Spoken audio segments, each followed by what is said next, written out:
We're looking at this pursuit. You can see there's other traffic on the freeway, including large trucks that this is coming dangerously close to. This is a tractor trailer going northwest, and this is where, Mark, on the 91? Yeah, this is the westbound 91. Westbound 91. So you can see it looks like it's going at pretty high speeds there. It's definitely not a slow speed chase. It just increased to about 78 miles. Now it's at 67 miles. So kind of erratic there in terms of speed. And you see law enforcement trailing close behind. And we don't know why exactly they're pursuing this truck. Or Mark, is your microphone resolved? Can we send it over to you for that? Yeah, I think we got that. I think we got it fixed. Yeah, if you could hear me okay now. Yeah, so I can tell you, Marcy and Rudabeh, that the San Bernardino County Sheriff's Department was originally chasing this vehicle. I heard the CHP talk to those units down the ground while they were back on the 57 saying, you know what, we're going to take this over from you. We've got this. This is on the freeway. This is originally listed as a stolen vehicle, and it was stolen out of the Buena Park area, but somehow it ended up in the San Bernardino area, and that's where the sheriff started pursuing it. Now, I'm not sure if it started on the freeway or on surface streets, but definitely right now it is on the westbound 91. And it has been driving pretty much like this, about these speeds, between 60 and 70 miles an hour. I did hear CHP say at one point it was driving on the shoulder. Now, we don't know how many people are inside. It's difficult to tell. That's sort of a high-seated cabin. It may be hard for CHP units from behind to tell how many people are inside. Certainly at least one driver, unknown if there's anyone else. Now, CHP is going to continue to chase us on the westbound 91. There's multiple airships overhead, and they are engaging it. Lights and sirens on the ground. They're not in any sort of like circle. And this is also a really dangerous situation in terms of other cars on the road, possibly if you got off the freeway, pedestrians on the road, because this is, as you said, a really sturdy, strong, big vehicle that other cars probably don't have much of a chance of going up against if something does happen. So, Mark, talk about why, when law enforcement officers start using their lights and sirens. Well, you know, this one, CHP is an agency in Southern California that is typically very aggressive when it comes to pursuits. There are some agencies, police agencies, they use a certain tactic where they say they go into tracking mode. That's where, in order to hopefully get the driver to calm down a little bit, they'll back off. They'll give that driver some room. The driver won't see any lights or sirens in their rearview mirror. And the only law enforcement unit that would be following it would be the air unit. And we've seen a lot of times drivers maybe think they're about to get away, so they get out of their vehicle and run, and that's when law enforcement swoops in to take them into custody. CHP generally doesn't follow that tactic. If it's on the freeway, they're going to stay with this vehicle, this fleeing big rig here, all the way till the end. You can see there's a white CHP unit there, right? I believe that's a CHP unit that's right behind, and then a couple of patrol cars afterwards. This is generally their style. The way that they conduct these pursuits is to stay right up with that fleeing vehicle and chase them all the way with their lights and sirens, usually sometimes with a speaker on their car behind telling this driver to pull over, to surrender. And that's the way that they're going to do it in this one. It's certainly, they're very close right now.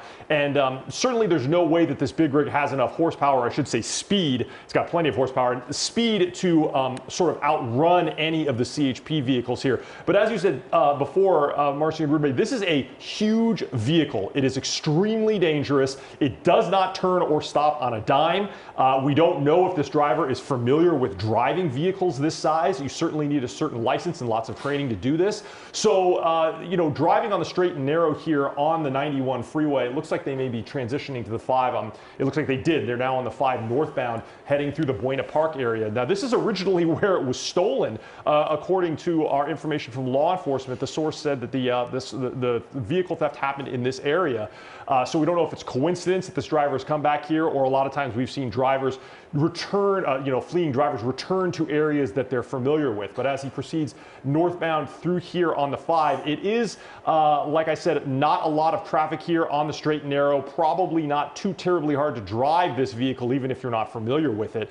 But certainly no problems with traffic right now on the 5 this morning. Well, at the moment, but we just heard from Kalina in the traffic center, and she said that he is heading, this driver is heading towards traffic. So there is traffic up ahead on the 5, and so once he gets out of Buena Park and gets into Norwalk, she says that's where the traffic starts backing up. And so that's where the concern is, because a lot of times what we see in these kinds of situations is once they hit traffic, that's when they look for an exit, and that's when they start going onto surface streets, and it becomes really dangerous because they're going through intersections, there are pedestrians, there are a lot of concerns with that.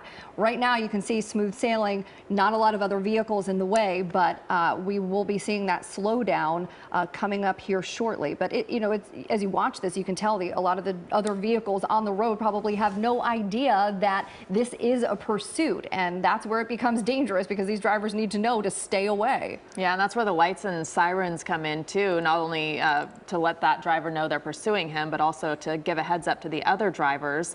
Looks like he might be coming up to an exit, Mark. Yeah, now he's getting off on Artesia Boulevard. Now, I really was hoping this would not happen. This ups the danger level considerably.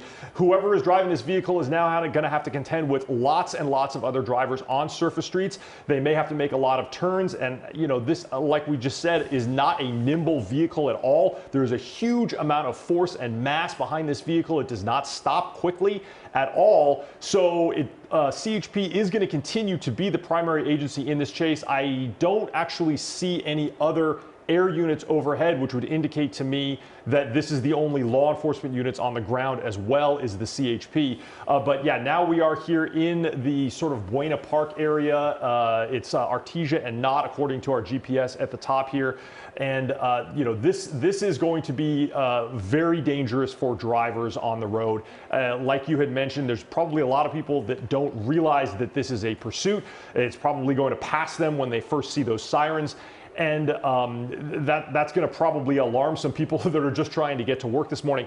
And this is a rare vehicle to be involved in a pursuit. I can tell you that we have covered many, many hundreds of pursuits over decades here at the assignment desk. And I can only think of one other time, probably more than 10 or 15 years ago, that there was the pursuit involving a big rig. It was out in San Bernardino. A driver drove a big rig with the cargo container behind it all the way out on the eastbound 10, far out. I want to say it made it out into Palm Springs, and our helicopter couldn't follow it that far. But this is a rare vehicle to see involved in a pursuit, simply because they're difficult to drive. They're probably very difficult to steal, and it could be intimidating for anybody to want to drive one of these things away, especially when they're not carrying any cargo here. So it's unclear why someone would want to steal a vehicle like this. It's not like you can get away very easily here, but we don't know what the driver is thinking about. And it looks like he might be coming to a stop. He's turning off the street onto another street. I'm just looking at the speeds here, and they keep fluctuating. It looked for a second like he might stop. Yeah, he got down to 6 miles an hour, but then is picking up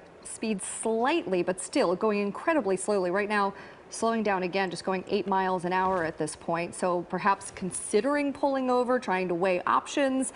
It's really unclear at this point. And the good news is we're not seeing a lot of cars, at least in the immediate vicinity. We're not seeing that traffic jam we were worried he was going to drive into, or she was going to drive into earlier. It looks like now coming to a stop. Let's see what happens. Well, and this looks like it's an industrial area, so fortunately not a lot of pedestrians. It's an area where there are a lot of other vehicles just like this one, so perhaps the driver is familiar with this area. That's exactly right, Marcy. I was just going to say the same thing. This is an industrial area off of Artesia Boulevard, not far from the 5 near Knott Avenue.